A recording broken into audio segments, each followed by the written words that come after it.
नमस्कार. विजयदीप न्यूजमध्ये आपले स्वागत. धरण पाणी साठ्याचे अपडेट पाहण्यासाठी आमच्या चॅनलला सबस्क्राईब करा. शुक्रवार 24 जुलै सायंकाळचे नीरा खोऱ्याचे अपडेट. नीरा खोऱ्यात पावसाचा जोर कायम. खोऱ्यातील धरणात येणाऱ्या पाण्याची आवक वाढली.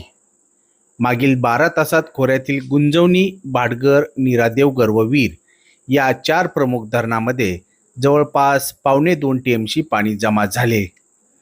वीर धरणात येणाऱ्या पाण्याची आवक वाढत असल्याने धरण पाणी पातळी नियंत्रित ठेवण्यासाठी धरण सांडव्यावरून नीरा नदी पात्रात सोडल्या जाणाऱ्या विसर्गात वारंवार वाढ केली जात आहे. दुपारी 2:30 वाजता नीरा नदीत सोडल्या जाणाऱ्या विसर्गात पुन्हा वाढ करण्यात आली. तो 24,285 क्युसेक करण्यात आला.